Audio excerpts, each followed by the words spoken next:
Good morning. My name is Lara Semple, and I am the co-chair of the Standing Committee. Welcome, everybody, here and afar.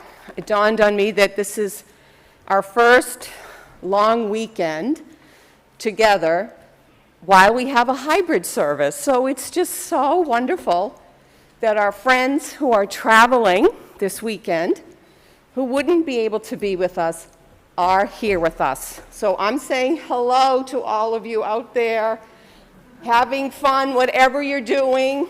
We miss you, but we know you're having a great time.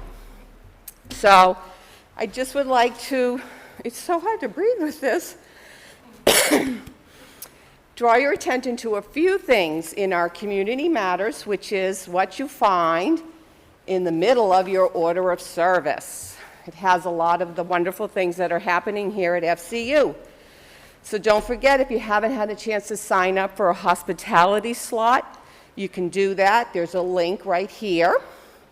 We also have the neighborhood supper, fabulous folks looking for some cooks. So you'll see there's a nice little write-up there if you're interested in being a cook for neighborhood supper. We have our fall festival, which is scheduled to happen this coming Saturday. So we're very excited about that. We're going to turn this into like a mini little extravaganza here on our church property and our trash and treasure over at the Littleton Historical Society. So if you haven't already signed up to participate with that, let me know. We can get you a link so you can sign up. And if you don't have time to do that, just plan on coming. So we'd love to have you there. Also, Linda Kaler has made up some flyers for our event. So if you want to grab one from Linda, she's right back there. You can post it maybe at your favorite coffee shop or a grocery store near you. So that's all we have for today. So, thank you.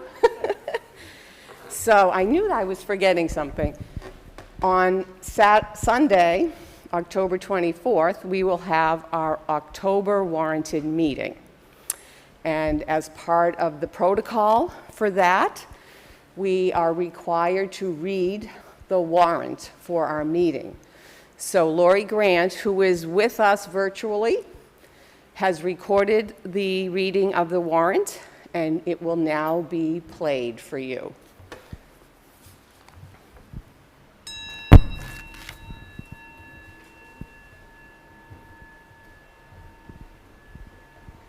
All right, here we go, a mix of high and low tech. Hi, I'm Lori Grant, the clerk. First, the member list is now available on our website as well as posted at the church. I am notifying you, the members of First Church Unitarian, that you are lawfully entitled to vote in its affairs, to meet on a Zoom call. The link will be provided after church services on October 24th at 2 p.m. following the Sunday service, to act on the following articles. First, to review and accept the minutes from the May 16th, 2021 warranted meeting. Second, consider recommendations for the disposition of fiscal year 2020 to 2021 surplus. Third, to renew the Neighborhood Supper Task Force for another year. And fourth, to transact any business that may lawfully come before said meeting. I look forward to seeing you all on the 24th at 2 p.m. on Zoom. Have a great day. I'll see you soon. Bye.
The words of Black Elk of the Oglala Lakota people.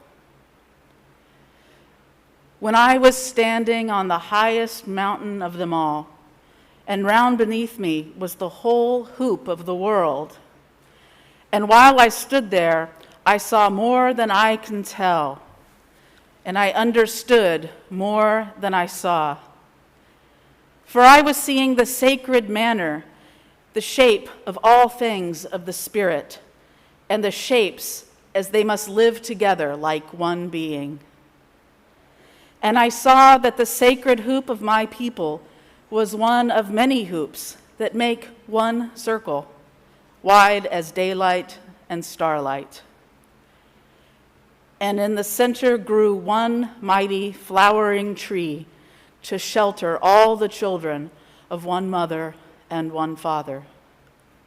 And I saw that it was holy. Let us worship. I'd like to invite our worship associate to light our chalice. And as Roger lights the chalice, please join me in saying the words of our covenant. Love is the spirit of this church, and service its law.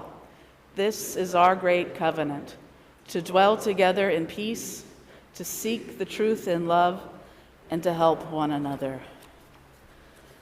Good morning. I join with Lara in welcoming you to First Church Unitarian here in Littleton, Massachusetts. We're so glad that you've joined us this morning, both here in the sanctuary and online, hopefully on youtube.com. Wonderful that we're back up on YouTube. So welcome all. If this is your first time with us, whether here in the sanctuary or online, we're really glad that you found us. And if you wish to leave a record of your presence or have us contact you to learn more, if you're here in the sanctuary, you could fill out the lavender card in the pew rack ahead of you and put that in the offering plate when it comes around. And don't feel obligated to make a donation during the time of our offering, but consider this service as our gift to you. If you're new with us online this morning, I encourage you to go to our webpage, fculittle.org, and look for the yellow donate button toward the top right. And you can find out how to give online if you wish. And also you can scroll down to the virtual pew card and let us know that you're with us. And you can ask for us to contact you there if you wish. All right. The lay pastoral minister today is Patty Sardella. And a reminder that we will again be on the side lawn after the service. We don't have a greeting line during our yellow light conditions, so I hope that you will join us if you wish after the service. For those of you online, there is a Zoom get-together if you wish. Today we are honoring Indigenous Peoples Day, and we'll have our own Lorinda Morimoto giving our homily this morning. So looking forward to that. And just want to note, as I do sometimes, we miss so much having the kids in here with us, but it's nice to hear kids outside doing religious education. All right, so welcome on this lovely day. It is good to be together. For those of you who are worshiping from a distance, if you haven't already, I encourage you to go to this website if you wish, menti.com, and put in this number this week. It's 5749-1927. 5749-1927. And if you wish, you can tell us that you're with us so that we can know that you're here. And also later on, you can use this same system to share a joy or concern, if you wish, during our Candles of Caring. So do we have any remote participants who have checked in with us? We certainly do. So picture in your mind's eye these faces that you know so well, most of them. The Pillmans, Jen Jaska and Wayne Bennett. Jan Dustin, Diggory and Diva. Bill Dustin, Rochelle Chambliss, Rich Lombardi, Laura Nearing, who's in Westfield, New Jersey, Lori Grant, Emily Ferrara, Sarah, Charlie, Pam, Joel from Vermont, and in Nashua, Pat and Bill and Jeff Spencer, who's visiting from California, Neela Miller, Cindy Bio, and Pat watching from Pennsylvania. I think that's it. All right. Well, welcome to all of you who are with us online. It's great to hear your names. And just so everyone knows, both here in the sanctuary and those who are watching, there are lots more people watching than who, opt to share their names. And in fact, interestingly, there are significantly more people online each week than here in the sanctuary. So this is all very real, this hybrid worship. And it's great to have you with us from the distance. Thank you so much. Okay, so usually during more normal conditions, when we don't wear masks, we can sing together, and we usually have an opening hymn. Instead, we are learning to make a joyful noise, and I'll hand it over to Molly.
Thank you all.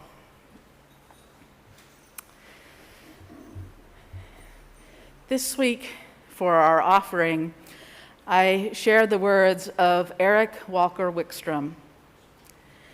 It is said, "The Lord loves a cheerful giver, yet will accept money from a grouch as well." As the ushers prepare to take this morning's offering, may each of us look not just to our wallets and our checkbooks to see how much we have with us. Let us also look into our hearts and see what is available there. How much love, how much generosity, how much faith, how much gratitude, how much hope. And let us take our offering from that account. This morning's offering will now be given and received in grateful appreciation.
Please join with me in the words of our community response. We are grateful for the opportunity to give and serve, and grateful for the gifts we have received. May this affirm the ministries of our church community, both within and beyond these walls. Most weeks, this congregation shares an important time to feel again our deep connections to one another and to that which we consider holy. It's in this spirit that we share in the candles of caring, candles of joy or concern or sorrow.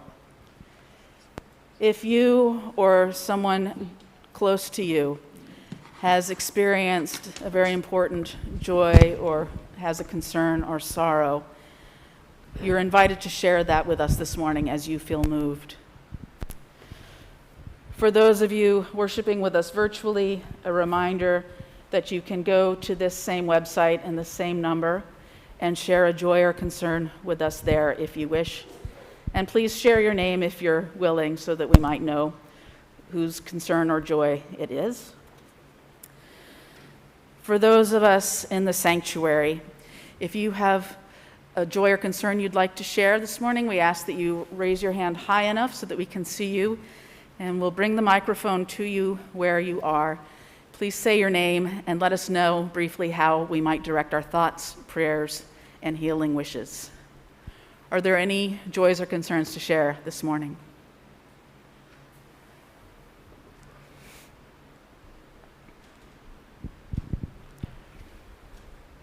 Hi, I'm Tammy, and I have a couple of concerns.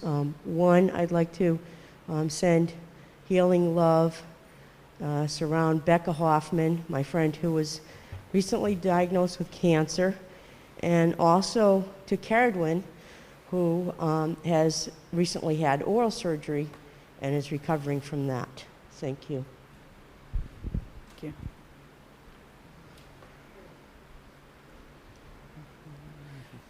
Any other joys or concerns?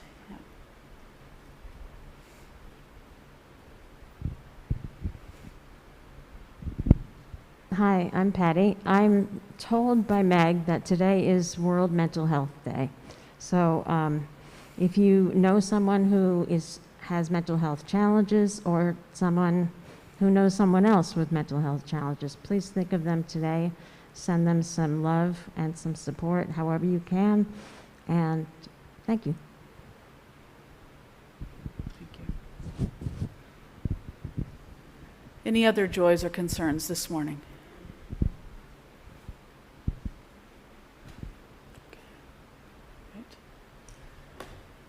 All right, if there are no more in the sanctuary, let's see if we have any virtually shared joys or concerns. Okay, we had a few additional people join: Ann Donald, Michelle Calabro, Nathalie Hoke, Leslie and Deb from Hilton Head Island, South Carolina. I see one that appears to be joy. It says, joyful to be with our friends in nature and in worship from the Pillmans, Rosses, and the Weeks. A couple more popping in now. I have too many friends struggling with life-threatening conditions or whose minds are being affected. May we all be filled with compassion, from Neela. And a couple more. Hoping to have a decision regarding our retirement home by month's end, now narrowed down to North Carolina or Virginia. Leslie and Deb Fabian. And another one, candle of joy, that efforts for reconciliation are happening to heal our past history of violence between Native and white colonial people in New England, including my family.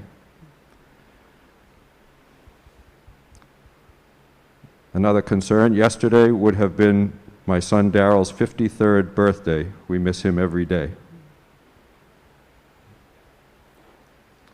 That appears to be it. Okay, thank you. And I'd like to have one last candle lit.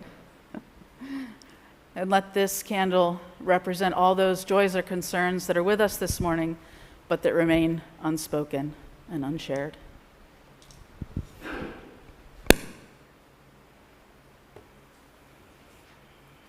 Thank you.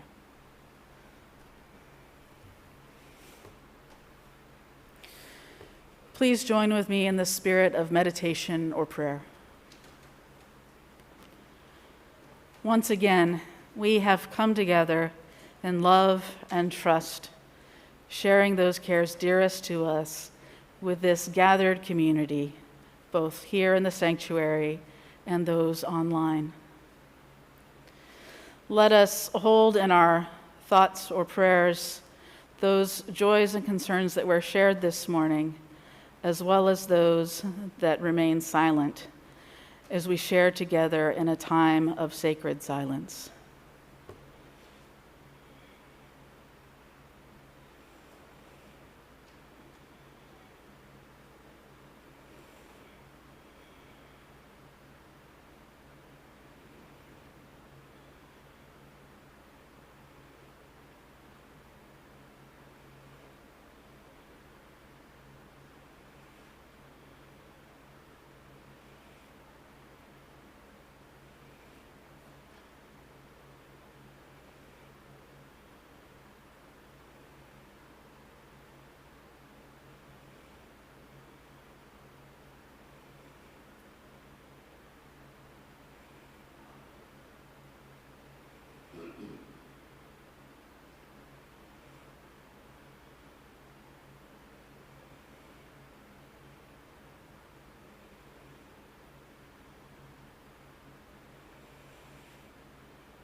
Amen, and blessed be.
It's my privilege to introduce this morning's guest to the FCU pulpit. It's our own FCU member, Lorinda Morimoto. Lorinda's homily this morning is titled, Why Celebrate Indigenous Peoples Day? Lorinda is a member of our Racial Justice Action Committee, or RJAC, and she is the reason that we're getting a handle on how to sign Spirit of Life, so thank you for that. She's a licensed acupuncturist and also a counselor. And if you know her, you already know that to know her is to love her. So I give you Lorinda. Thank you. Make wish. Wow. I want you to know that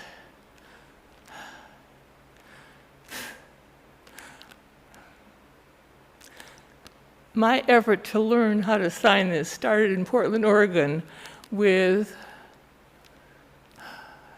I'm spacing on the name of the minister there, because my son became profoundly deaf.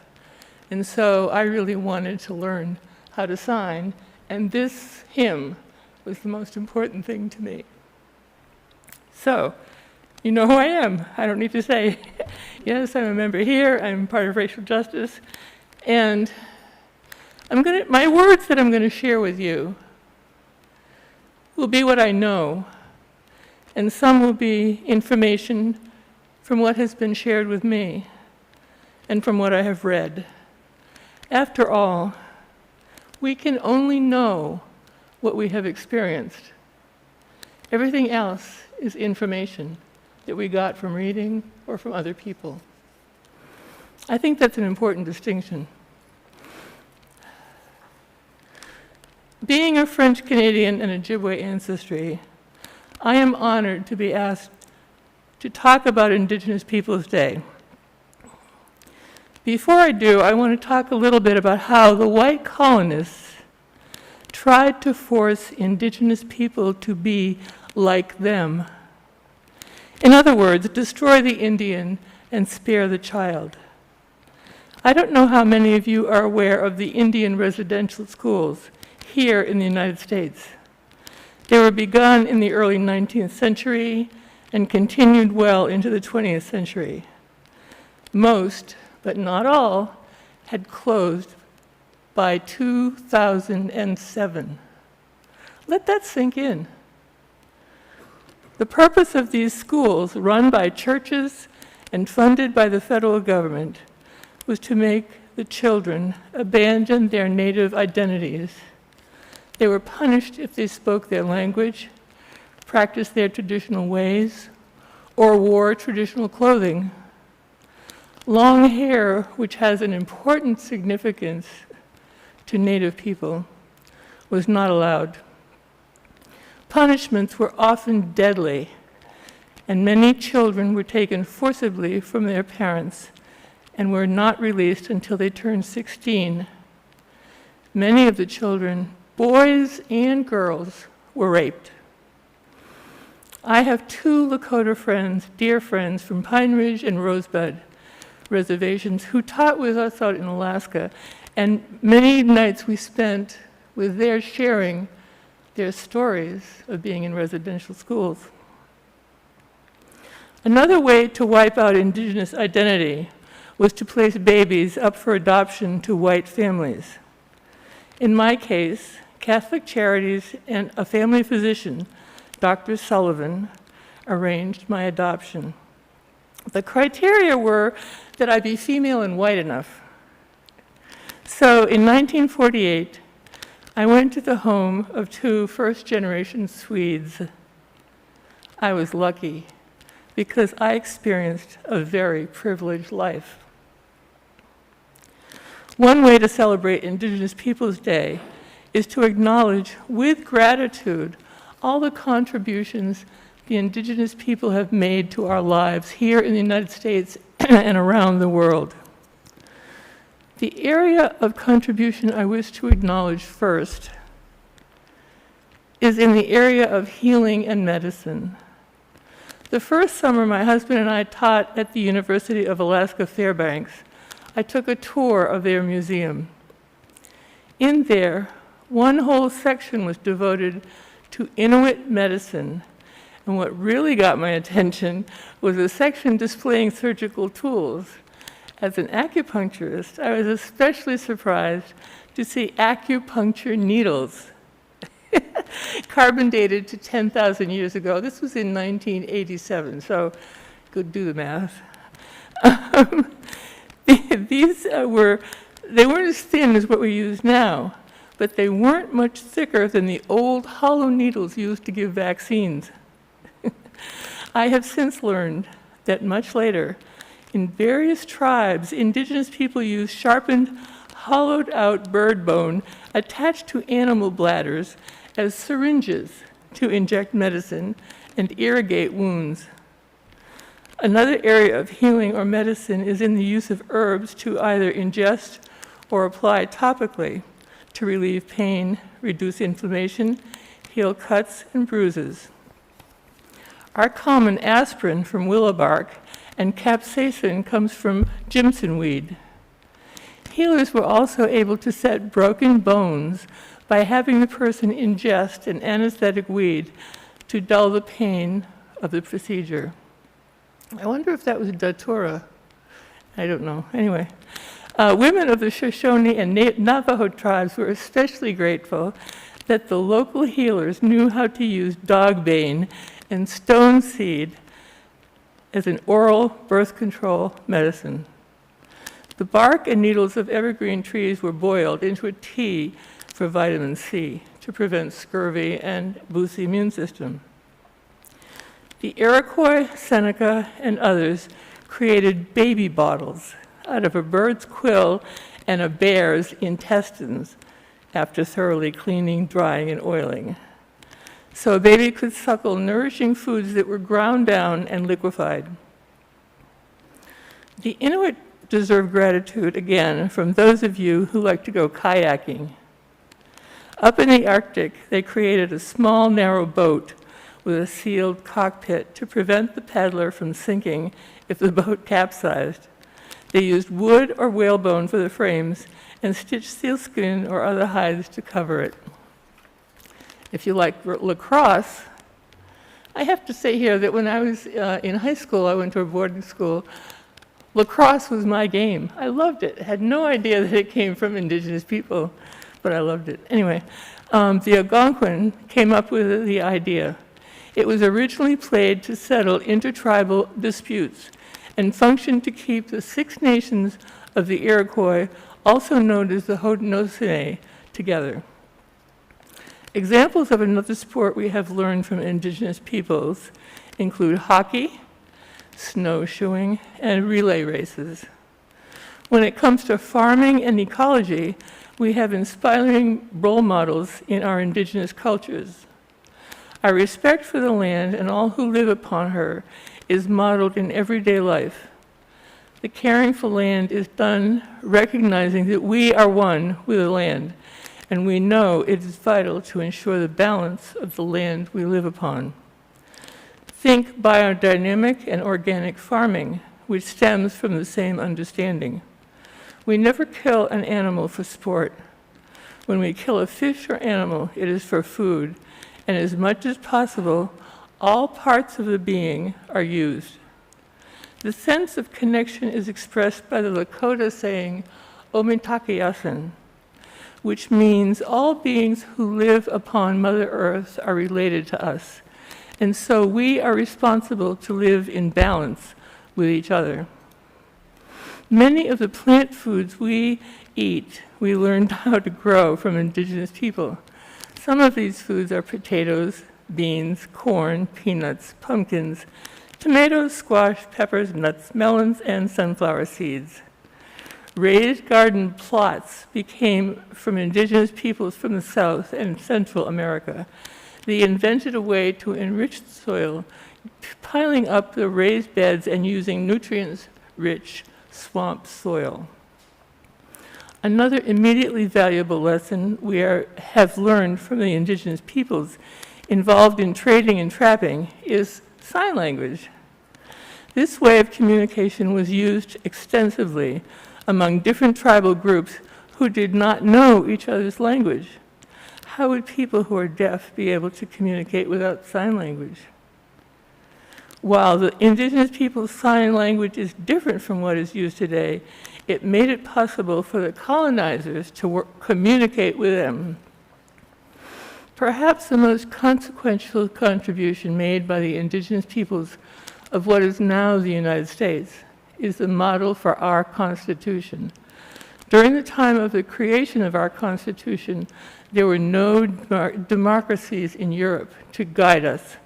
As a result, the creators of our Constitution were inspired by their witnessing of how the Iroquois Confederacy worked by uniting 6 nations, the Mohawks, the Onondaga, the Cayuga, Oneida, Seneca, and Tuscarora, which formed a multi-state central government while maintaining their individual governance. Since the European colonizers and all their future generations here in the United States have greatly benefited from these indigenous peoples' gifts, it seems fitting to remember and be grateful for their generosity on Indigenous Peoples Day. And our president has acknowledged it, which I am grateful for. Miigwech, thank you.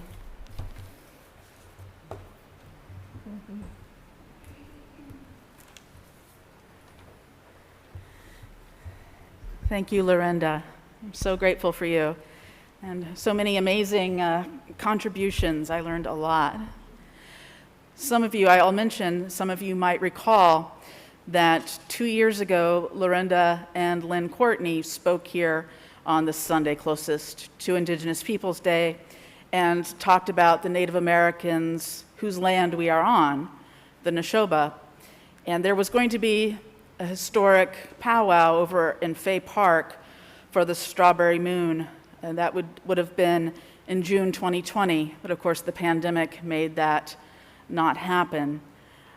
My understanding, looking online at the Littleton Lyceum website, is that it hopefully will happen this June. So I will keep you posted as we learn more. I know several people from this congregation were involved the last time around in planning. So looking forward to that. Yeah. At this time, I invite you to enjoy another recording made in advance by our choir. Enjoy the music or use this time for meditation as you wish.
I invite you to rise in body or spirit for our closing words.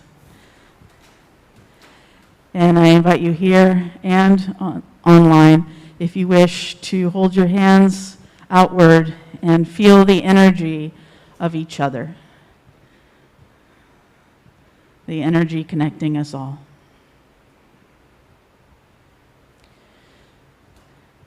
Today, we are grateful for the numerous contributions of the indigenous peoples all around the world, and particularly here where we live in North America, the contributions that are profound.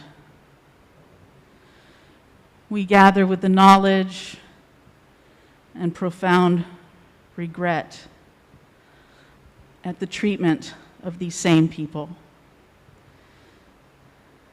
by colonizers and through the injustices of racism. We commit ourselves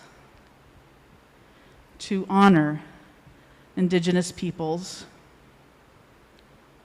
We commit ourselves to dismantle systems of oppression and racism so that we may be a better world, a world with true equality and equity, taking in the beautiful gifts that all bring. May we have a powerful Indigenous Peoples Day. Blessed be. and amen.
I invite you to join us on the side lawn for fellowship.